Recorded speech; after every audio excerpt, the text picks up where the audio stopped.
जहाँ सर सबसे पहले तो आपका बहुत बहुत शुक्रिया कि आपने हमारे लिए वक्त निकाला। और So always a talk to you, Neeraj. हाँ. और इस फिल्म के लिए ढेर सारी शुभकामनाएं। बहुत शानदार फिल्म बड़े लंबे समय बाद देखने को मिल रही है दर्शकों को। Thank you so much. I hope people like it. Trailer को तो रिस्पांस बहुत अच्छा मिला है। बिल्कुल बिल्कुल। सर पहला सवाल तो यही हम आपसे जानना चाहेंगे कि 16 सितंबर को ये फिल्म आ रही है, उसी दिन नेशनल सिनेमा डे है। तो क्या पहले से ये प्लानिंग आपने कर रखी थी, क्योंकि उस दिन 75 रुपये टिकट रहेंगे और दर्शकों को मतलब एक आने का जरिया मिलेगा। अ, दर्शकों को इस फिल्म के जरिए क्या देखने को मिलेगा, इसके बारे में पहले बताएं। सर पहले तो ये सौभाग्य की बात है हमने कोई प्लान नहीं किया था। हमने सिर्फ इसको क्योंकि ब्रह्मास्त्र 9 को रिलीज होने वाली थी, वो अनाउंस हो चुकी थी, तो हमने 16 को इसको रखा। ऐसे भी बहुत लिमिटेड सिनेमाज में ही रिलीज कर पाएंगे, छोटी सी फिल्म है। तो संयोग से कहते हैं ना कि जो सौभाग्य से ऐसा कोइंसिडेंस हो गया कि वो हो रहा है, सिनेमा डे हो गया और टिकट के दर जो है वो 75 रुपए। इनफैक्ट मैं, मजे की बात है कि मैं बल्कि अपने डिस्ट्रीब्यूटरों से और सिनेमा वालों से कह रहा था, यार ये मट्टो की फिल्म के लिए तुम सिनेमा टिकट कम कर दो, हमको थोड़ा कम पैसे दे देना, कोई बात नहीं, बट ज्यादा लोग देखें उतना मुझे अच्छा लगेगा। तो वो बात चली रही थी और संयोग से ये हो भी गया। जी। और जहां तक आपका सवाल कि दर्शकों को क्या मिलेगा, मुझे सिर्फ अपने अनुभव की याद है कि जब एम गनी ने, जो मथुरा के थिएटर आर्टिस्ट हैं और एक्टिविस्ट हैं, और उन्होंने ये कहानी लिखी थी, तो मेरे पास उन्होंने भेजी थी ये कहानी, और कुछ दिनों तक पढ़ी रही। फिर उनका फोन आया कि भाई पढ़ा कि नहीं आपने। और जब पहली बार मैंने पढ़ा था, उस वक्त ही मुझे एक, मतलब एक जो अनुभूति हुई थी पढ़ के, कि ये आधे हिंदुस्तान की कहानी है।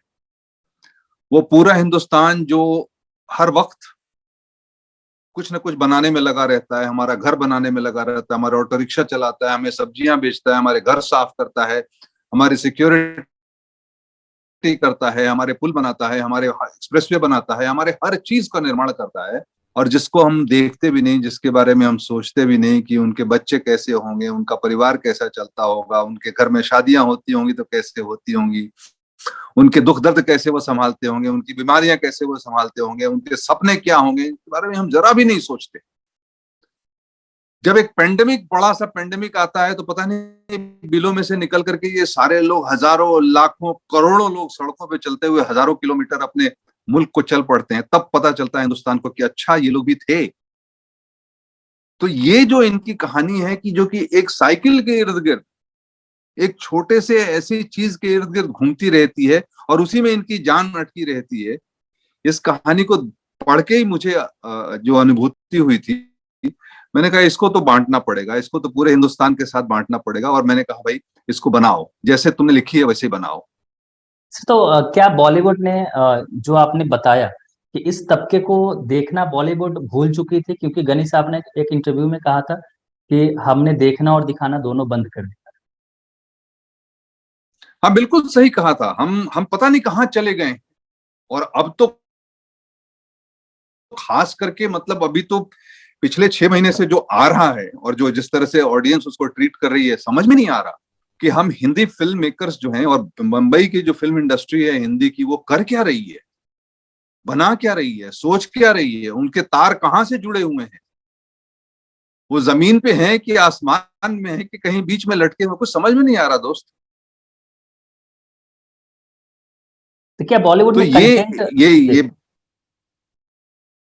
हाँ बोलिए। तो क्या बॉलीवुड मतलब अपने रास्ते से भटक करके एक अलग तरह के कंटेंट क्रिएट करना शुरू कर दी थी? नहीं, अलग तरह का कंटेंट से मुझे कोई दिक्कत नहीं है, होना भी चाहिए, लेकिन ये कंटेंट है ही नहीं। मैं इसको कंटेंट मानता ही नहीं कि आप एक स्टार को खड़ा कर दीजिए, पैसे उसको दे दीजिए, उसके बाद कहीं से रीमेक राइट लेकर के चले आइए, और उसके बाद जो लोग फिल्म बना रहे हैं उनको फिल्म बनाने का कोई पैशन नहीं है। जो लोग कंटेंट अप्रूव कर रहे हैं ओटीटी पर भी, जो हिंदी का कंटेंट अप्रूव कर रहे हैं, वो समझ में नहीं आ रहा है क्या अप्रूव कर रहे हैं, उनकी क्या ट्रेनिंग है, उनकी क्या शिक्षा है, उनके क्या रेफरेंसेस हैं, वो जमीन से कितने जुड़े हुए हैं, वो हार्टलैंड की कहानी कह रहे हैं या कोई फैंटेसी कह रहे हैं या क्या कह रहे हैं, कुछ समझ में नहीं आ रहा। तो ये तो एक समय है और अच्छा समय है जिस वक्त हमारी इंडस्ट्री को और जो लोग कंटेंट क्रिएट कर रहे हैं उन लोग को एक इंट्रोस्पेक्शन करना पड़ेगा, उनको देखना पड़ेगा, सोचना पड़ेगा, समझना पड़ेगा कि क्या बनाए, तो क्या क्या बॉलीवुड को ये चीजें लोग। समझ लेनी चाहिए कि अब स्टार्स के भरोसे फिल्में नहीं चलती है, कि हाँ बड़े बड़े स्टार को आप खड़े कर दे और उनके भरोसे फिल्में चल जाए? हमारे यहाँ स्टार्स तो गुटखा बेच रहे हैं आजकल, वो फिल्म नहीं बना रहे। उनको फुर्सत मिलती है तो कोई रीमेक राइट करके लेकर के बना देते हैं, मतलब मुझे तो यही देखने में आ रहा है। तो क्या इन्हें अब कमाल की एक्टिंग बात, बंद कर देनी चाहिए? उनको उनको फर्क पड़ ही नहीं रहा है कि मतलब क्या करें, क्योंकि उन्हें उनकी स्टेटस ऐसी हो गई कि उनकी फिल्में 5 पिट जाए 6 पिट जाए उनको कोई फर्क पड़ता नहीं। एक्चुअली रिस्पॉन्सिबिलिटी जो है वो प्रोड्यूसर की है, कंटेंट क्रिएटर की है, और जो प्लेटफॉर्म है, सैटेलाइट है या ओटीटी है, उन प्लेटफॉर्म की है। उनको भी पता नहीं है, उनको लगता है कि एक बड़े स्टार को हम ले आए और कहीं से कोई राइट ले आए और ठीक है फिल्म बन जाएगी। ऑडियंस को ऐसा नहीं लगता, ऑडियंस को लगता है कि भाई उसको सच्ची कहानी चाहिए, उसको अच्छी कहानी चाहिए, उसको एक कंटेंट चाहिए जिसमें कि वो अपना समय अच्छे से बिता सके, नहीं तो वो नहीं देखता है। और हमारे वाकई एक्टर्स जो हैं वो आप देखो आप कि ये क्या क्या बात फैला रहे हैं, हम किस तरह की शिक्षा दे रहे हैं लोगों को कि एक से एक जितने बड़े स्टार्स हैं, सब नामचीन स्टार है, सब गुटखा बेच रहे हैं, उसी में उनकी जान अटकी हुई है। तो this is a pathetic situation. They should now introspect. They should now start thinking as to what has to be given. Otherwise, जिस चीज ने उनको स्टार्स बनाया है वही चीज उनको डुबा के ले जाएगी। सर एक चीज और देखने को मिला है कि साउथ इंडस्ट्री लगातार डेवलप कर रही है, नई नई कहानियां लेकर के आ रही हैं, लेकिन बॉलीवुड में एक रिमिक्स कल्चर, जिसको आपने भी पिछले कुछ दिनों पहले कोट किया था, तो ऐसा क्यों हो रहा है? और उल्टे जो स्टार हैं नहीं, वो बट गुस्से साउथ में भी में दिखते ऐसा हैं। नहीं है, लेकिन उसमें क्या है कि एटलीस्ट वो लोग एक्सपेरिमेंट कर रहे हैं, वो लोग ऐसी कहानियां ला रहे हैं जो आपको लुभा सकती हैं, जो आपको इंगेज कर सकती हैं। और रीजनल सिनेमा में हमेशा से ऐसा हुआ, सिर्फ साउथ ही नहीं, चाहे वो बंगाली सिनेमा हो, चाहे वो ऑफ कोर्स तेलुगु, तमिल और कन्नड़ और मलयालम तो है ही है, लेकिन पंजाबी सिनेमा भी मतलब अच्छी चीजें बना के लेके आ रहा है। अक्सर सारी चीजें हर जगह की अच्छी नहीं बनती, लेकिन फिर भी वो बीच में कुछ कुछ एक्सपेरिमेंट करते हैं, कोई नई चीज लेकर के आते हैं। हमारे यहाँ तो है ही नहीं, बिरले कोई अच्छी चीज बन जाती है। जो अच्छे लिखने वाले डायरेक्टर्स हैं या राइटर्स हैं उनको कोई पूछता ही नहीं, क्योंकि उन प्रोजेक्ट जो है वो कहीं और बनता है, बिजनेस किसी और मॉडल पे चल रहा है। तो आपको तो बाइकॉट, ये जो ट्रेंड का और कैंसिल कल्चर कल्चर का जो एक ट्रेंड है, इससे आपको तो डर नहीं लग रहा है ना? नहीं, हमें क्या डर रहा है, किसी को भी नहीं डरना चाहिए। बायकॉट जो है वो हमेशा से होता रहा है। कुछ लोग आपकी फिल्म चाहेंगे, कुछ लोग नहीं चाहेंगे, और मैंने पहले भी कहा था कि फिल्में बायकॉट करने की वजह से नहीं चली, ऐसी बात नहीं है। अभी आपके सामने आ रहा है ना, ब्रह्मास्त्र को बायकॉट किया है, लेकिन ब्रह्मास्त्र की ओपनिंग कितनी जबरदस्त लगी है, कैसे लग गई। One of the biggest opening after pandemic लगने वाली है कल। जिस तरह के एडवांस टिकट बिके हैं, हमारे भी सिनेमा है, हमारे यहाँ बिक रहा है, हमको पता है। तो कहीं ना कहीं से लुभारा होगा इसका कंटेंट। अब और अगर लोगों को फिल्म कल अच्छी लग गई तो कोई बायकॉट काम नहीं करेगा, फिल्म चलेगी। सर हम मट्टो की इसलिए जी बायकॉट की वजह से ये फिल्म नहीं। हाँ जी। सर, मट्टो की साइकिल पे लौटते हैं। इसमें आपने शानदार जी जी। अभिनय किया है, मैंने कई बार मैंने इस ट्रेलर को देखा है। तो इसमें अगर आप कहानी को थोड़ा सा बता पाएं कि ये कहानी वाकई में एक मजदूर की कहानी है, लेकिन आप थोड़ा सा इसको ब्रीफ कर पाए। उस मजदूर की कहानी है जिसकी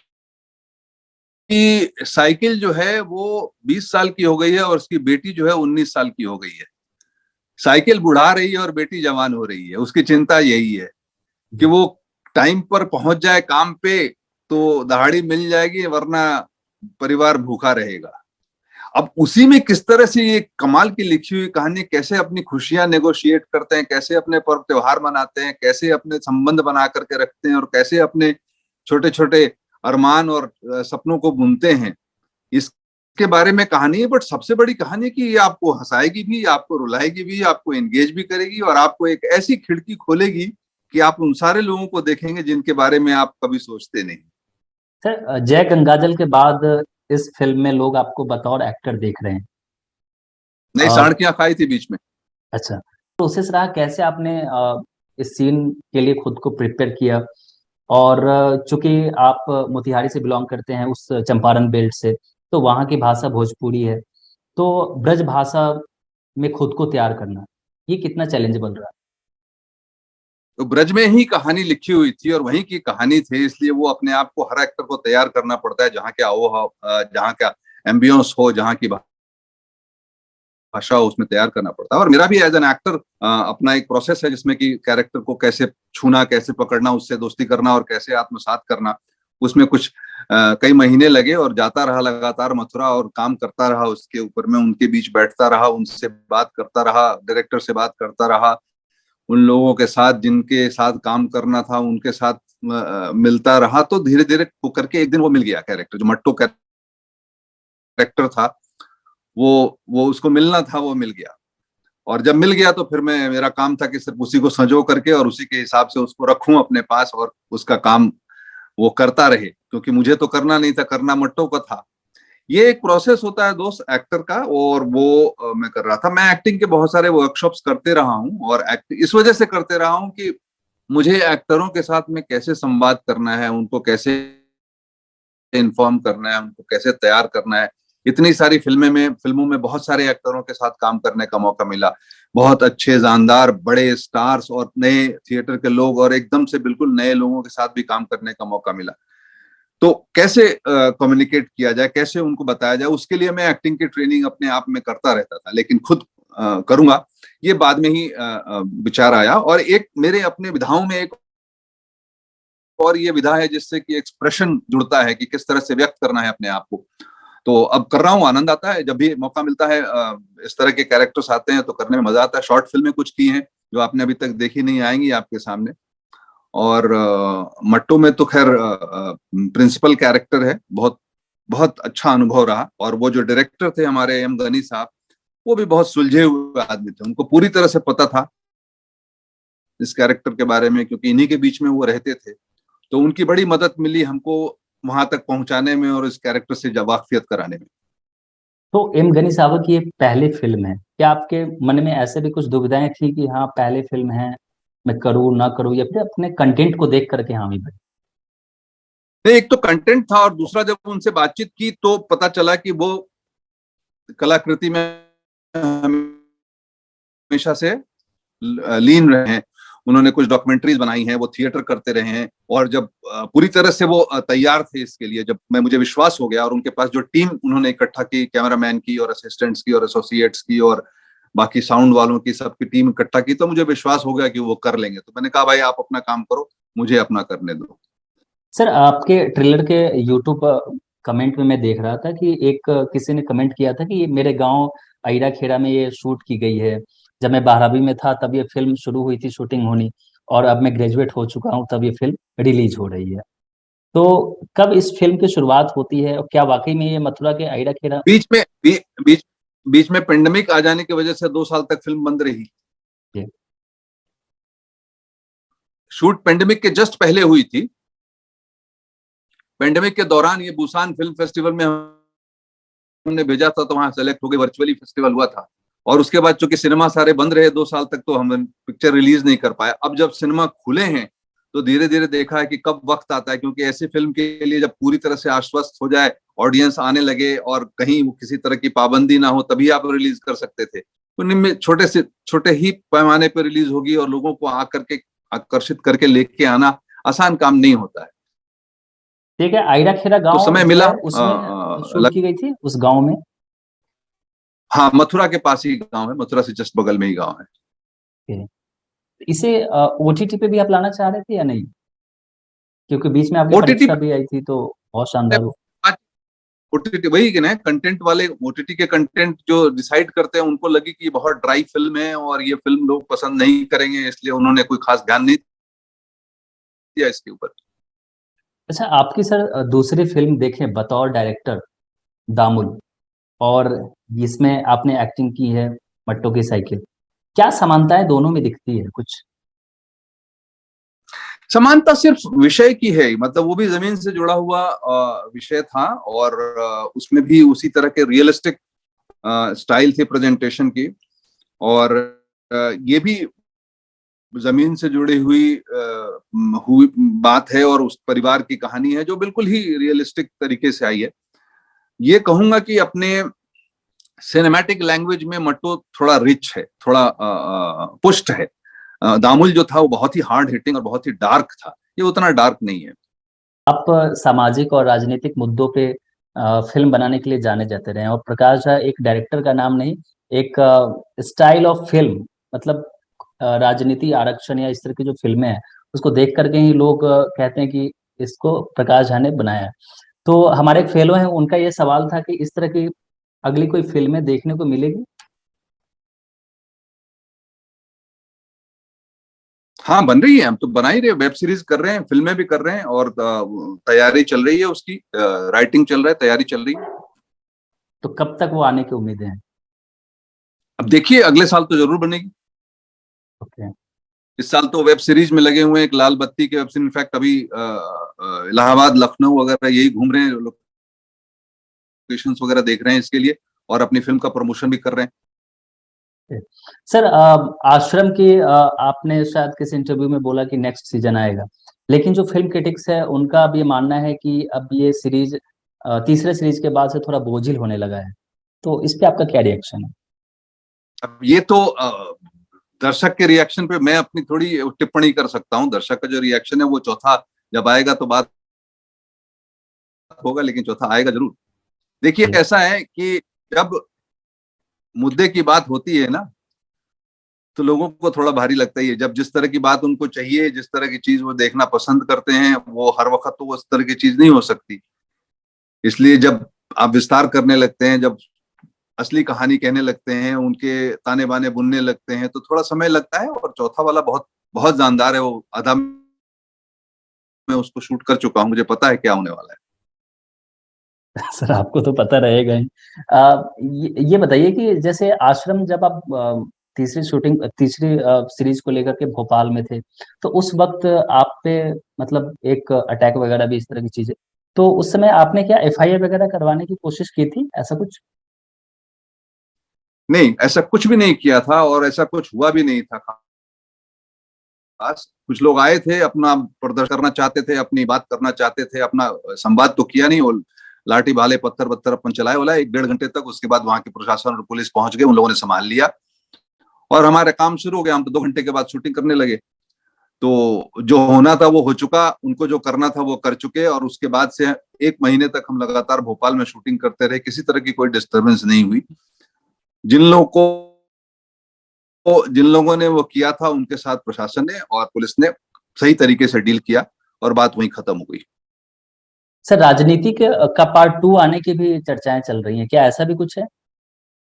देखिए, चर्चाएं तो चलती रहेंगी, काम होता ही रहता है। अब जब आ जाए तो कहेंगे कि हाँ, आ गई या बन रही है, उसकी ऐसी बात नहीं है। अभी इस वक्त हम 2 फिल्मों और 2 वेब सीरीज के काम में लगे हुए हैं, और वो पहले वही, मतलब बनना उन्हीं को तय है पहले। ओके। सर, आपने ठीक है। नाना पाटेकर साहब के साथ भी काम किया है, लेकिन ऐसा माना जाता है कि उनके साथ काम करना थोड़ा सा अलग एक्सपीरियंस होता है, क्या अगली कोई फिल्म सर, है ऐसी? हमेशा अच्छा रहा है। जी। जी। और वहीं दूसरी तरफ देखे तो एक और सवाल मैं आपसे जानना चाहूंगा कि मनोज बाजपेयी अ, आपकी 3 फिल्मों में उन्होंने काम किया है, तो लेकिन वो निगेटिव शेड में आपने उनको मतलब लिया है, तो क्या बतौर हीरो उनके साथ काम करने की कोई ऐसी प्लानिंग? देखिए, प्लान करके तो नहीं होता ना, कि कोई बैठा हुआ है उसके लिए आप प्लान करते हैं। प्लान तो कैरेक्टर करेगा, जब कहानी होगी तो कहानी करेगा, और कहानी में हर तरह की कहानी मनोज बाजपेयी कर सकते हैं। मनोज बाजपेयी बहुत जानदार एक्टर हैं, और मनोज बाजपेयी बहुत केपेबल एक्टर हैं, और मैं हमेशा कैरेक्टर देखता हूँ, और वो कैरेक्टर अच्छा कैरेक्टर होना चाहिए, और हमेशा ही उन्होंने डिलीवर किया है। तो इसमें कोई सोचने की बात नहीं है कि पॉजिटिव करेंगे या नेगेटिव करेंगे। पॉजिटिव भी करेक्ट, अगर नेगेटिव ना करेक्ट हो तो पॉजिटिव का क्या मतलब है?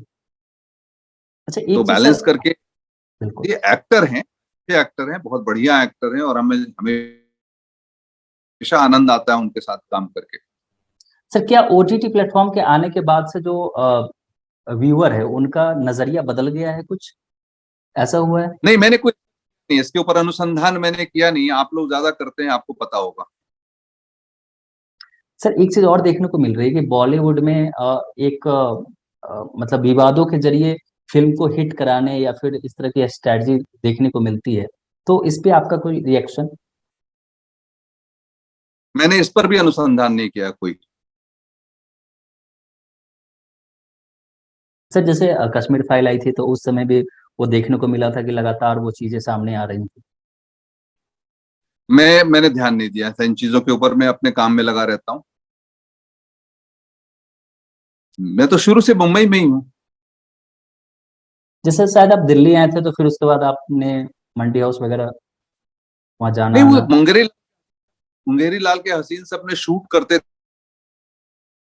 वो उसका लोकेशन था मंडी हाउस में, एक हॉल के अंदर में। अच्छा। वरना वो, हाँ, मिलते रहते हैं, लेकिन प्रोफेशनली कभी मंडी हाउस में मैं थिएटर में इन्वॉल्व रहा नहीं हूँ। तो फिर डॉक्यूमेंट्री और फिल्म मेकिंग इस तरफ आपका रुझान कैसे होता है? शुरू से शुरुआत तो वहीं से हुई थी ना, डॉक्यूमेंट्री से ही हुई थी शुरुआत। पहले तो वही 5-6 साल तक तो डॉक्यूमेंट्रीज ही बनाते रहे थे। धीरे धीरे फीचर फिल्म, पहली फीचर फिल्म दामुल लिखी थी, लेकिन हिप्पी फुर्रे बनाई, उसके बाद दामुल बनाई। तो पहले से आपने ये सोच लिया था कि हाँ, मुझे सामाजिक जो राजनीतिक मुद्दे हैं इन्हीं के इर्द गिर्द फिल्में बनाती रहनी है? आज भी ये नहीं सोचता हूँ कि मुझे राजनीतिक या सामाजिक पे बनानी है, मुझे कहानियां ढूंढता हूँ, कहानियां मिल जाती है, वो कहानियां यहाँ मिल जाती है तो उनके ऊपर बनाता हूँ। ये सोच के नहीं बनाता हूँ कि राजनीतिक बनानी है, सामाजिक बनानी है। मुझे पात्र मिलते हैं, कहानी मिलती है, मुद्दा मिलता है, उस कहानी को जोड़ने की तदबीर मिलती है। कई सालों तक काम करते करते वो अपने आप में कहानी पुष्ट हो जाती है, वो अपने आप को कहना चाहती है तो आ जाती है। सर, तो आपने शायद एक बिहार शरीफ दंगे को लेकर के डॉक्यूमेंट्री बनाई थी। मैं उस डॉक्यूमेंट्री को खोज रहा था बट मुझे वो मिला नहीं। तो क्या वो कोई ऐसा स्पेस है जहाँ पे हम उसे देख सकते हैं, और उसके बारे में अगर आप कुछ बताना चाहें? हाँ, वो डॉक्यूमेंट्री एक्चुअली है, हमारे पास तो है, वो उसकी कॉपी है, लेकिन वो मिलती नहीं है, क्योंकि वो डॉक्यूमेंट्री अपने जमाने में बैन भी हो गई थी, उसको नेशनल अवार्ड भी मिला था, और वो फिल्म्स डिवीजन में फिर उसकी प्रिंटें मिली नहीं। शायद वहां हो जरूर। एक सवाल मेरा और आपसे मैं जानना चाहूंगा कि जैसे आश्रम को ले के बाद कई सारी चीजें आई, और उसमें ये एक तबका ने ये भी कहा कि भाई प्रकाश झा ने दूसरे धर्मों को लेकर के फिल्में क्यों नहीं बनाते हैं, क्यों हिंदू या सनातन धर्म पे ये ऐसे करते हैं? तो क्या ये बातें सही है? जब आप बताएंगे, मैं तो कहा, मुझे तो कहानी मिली, उस कहानी को कहने की बात हुई। मैं धर्म को लेकर के तो बात नहीं, हम तो ऐसे लोगों के बारे में जो छलते हैं लोगों को, धर्म, कहीं धर्म की तो बात है नहीं उसमें आश्रम में। ये तो उन लोगों की कहानी है जो लोग मतलब बाबा का रूप धर के और लोगों को छलते हैं, लोगों को परेशान करते हैं, लोगों को एक्सप्लॉइट करते हैं, उनके बारे में कहानी है। धर्म की बात तो हम अलग करते हैं, धर्म तो हम, मुझे भी मान्य है, पूज्य है, मेरे लिए भी बहुत बड़ी चीज है। और अगर कहीं पर भी आश्रम में आपको धर्म नाम भी अगर मिल जाए, आपको किसी देवी देवता का भी नाम मिल जाए, किसी तरह की ऐसी रिचुअल की बात हो, है ही नहीं। अच्छा, अगर लोगों को प्रतिकार होता, लोगों को उससे दिक्कत होती, तो ये दुनिया की सबसे ज्यादा देखने वाली वेब सीरीज तो नहीं होती ना। इसलिए धर्म की बात नहीं की गई उसमें, और जो लोग ऐसा सोचते हैं और जो लोग ऐसा कहते हैं, उनको ध्यान से देखना चाहिए और सोचना चाहिए। उनके साथ मेरी पूरी सद्भावना है। सर, क्या बॉलीवुड में वाकई में नेपोटिज्म एग्जिस्ट करता है? नहीं पता मुझे, ने अनुसंधान नहीं किया मैंने इसके बारे में, सर, आप क्योंकि मैं तो एक लाइन में आप जवाब। हाँ, बट आप सवाल ही ऐसा कर रहे हैं कि जिसमें मतलब कि मैं सब चीज जानता हूँ, मेरे सब चीज मुझे मालूम है, नहीं मालूम है यार। मैं होता होगा, मैं तो नहीं हूँ मैं अपने साथ काम करता हूँ, मैं तो किसी परिवार से नहीं बिलोंग करता हूँ, ना ही मेरे परिवार में आने वाले लोग कहीं जुड़े हुए हैं। हो सकता है, मतलब इसको जवाब देने के लिए प्रॉपरली आपको ज्ञान होना चाहिए, आप उसमें समझदारी होनी चाहिए, तभी आप जवाब दे सकते हैं ना। Sir thank you so much sir, आपने हमारे लिए वक्त निकाला। ठीक है sir, thank you so much sir, thank you so much. और Neeraj, thank you, God bless you. Okay, thank you so much sir.